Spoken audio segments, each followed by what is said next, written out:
Mayoral Memo with Matthew Dickerson from Dubbo Regional Council.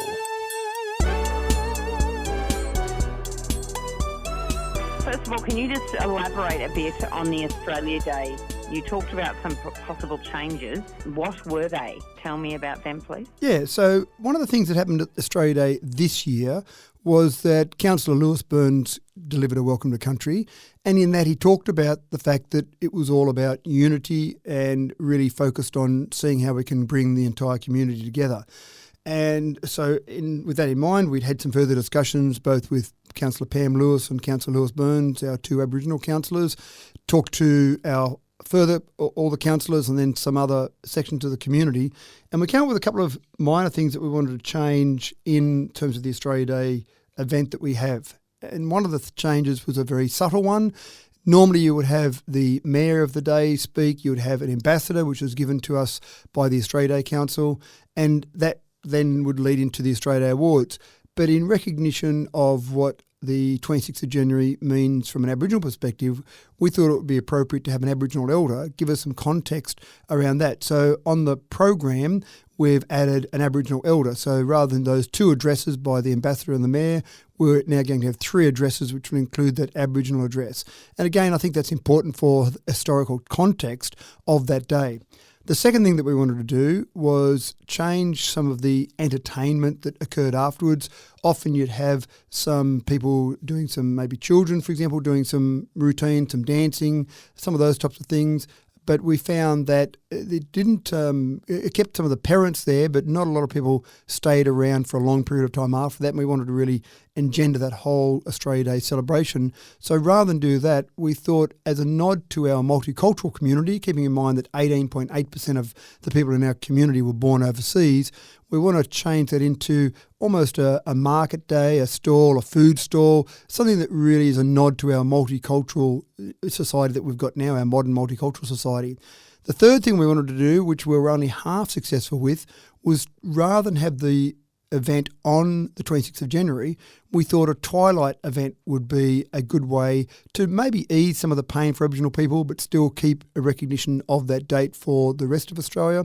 And when you think about the Australians of the Year, the major event that we have in Canberra, from the federal government perspective, they do that as a twilight event. So we thought the idea of a twilight event would actually be quite significant and quite a nice way to step down that path of inclusiveness and unity. We hit a bit of a hurdle there.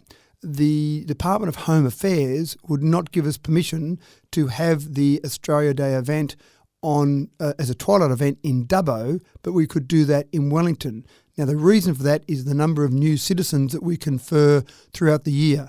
For some reason, the magic number is 20. Once you go over 20 conferees in a year, then you must have an Australia Day event and a citizenship event on Australia Day, on the 26th of January. Dubbo does have more than 20 throughout the year, so we have to have an event there on Australia Day. Wellington has less than 20 each year, so we're going forward with a trial for a twilight event in Wellington on the 25th of January, the night before, and then in Dubbo it will be on the 26th on the morning of the 26th still. Okay, excellent. Just moving on, the Renewable Energy Benefit Framework. I know last time we talked, you mentioned somehow the community receiving some flow-on effects of all the renewable energy creation that's going on around us here, being one of the biggest REZ zones now, I think, in the state. Was anything talked about here in terms of, has that moved along in any way? Certainly. So the Renewable Energy Benefit Framework is really a target to try and get to the stage where the proponents of solar and wind would pay 1.5% of capital investment over the lifetime of that particular project. So if it was a 20-year project, a 25-year project, for example, whatever the capital cost was, so if it was a $100 million project, for example, 1.5% of that would be spread over a 20-year time frame if that was the life of the project. And that seems to be a target that many organisations are looking at as a potential number. The real issue here, Sam, is still the fact that wind farms have to have some sort of planning agreement in place, have to have some sort of amount delivered back to a community. Solar farms don't have to have anything. There's nothing compulsory. But this energy benefit framework, renewable energy benefit framework that we're talking about here, obviously is focused on both. It's a really tough one, though, when there is nothing compulsory for those solar farm operators to actually contribute. So this at least gives the staff the ability to say, here's a council policy, that's what we're aiming towards, and try and go down that path to deliver some benefits to the community.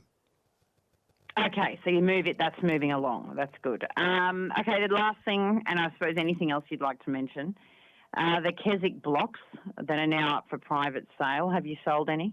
No idea. They've been advertised now as being on sale for a private treaty. So if anyone's interested in one of those remaining 40 blocks in Keswick, then they can just go to the front counter at council or make a phone call to council and purchase those in the way you'd normally purchase a block. There's an advertised price on there. You can agree to that price and go through that normal process you would do. I haven't actually checked if we've made any sales there yet, but I think there's still a fair bit of interest in Dubbo in the property market in general. Okay. Anything else interesting that came out? Well, lots of interesting things, but look, there's probably a fair bit in there. I said it was the longest meeting that we've had all this year we've had is actually the longest meeting, but a nice meeting at the end of the year, a bit of a recap, I suppose. We talked about a little bit in terms of the highlights throughout the year. I think some people were talking about some achievements throughout the year, and really, I suppose, to sum it all up, the number one achievement that I saw that this council achieved for this year is just reintroduce some stability in council, give people in the community some confidence that you've got a group of councillors that are really working towards the absolute best outcomes for Dubbo. And so there were a few pats on the back and a few congratulations to a few people around the room for, I think, what a good year we've had from a council perspective. Excellent. And I also just want to congratulate you on the Mayoral podcast too. I think trying to open up more lines of communication and clarity with the people is a really good way forward. Thank you. And I think the great thing about that is it gives me a time to explore things in detail. Obviously, from something like DCFM News, for example, you've got small grabs that you can do. You're not going to have an hour of me talking about whatever's happening, but that's where the podcast, I think people have been saying exactly what you said there. It's good to see more open lines of communication. Excellent. Thank you so much for your time this morning. Thanks, Sam.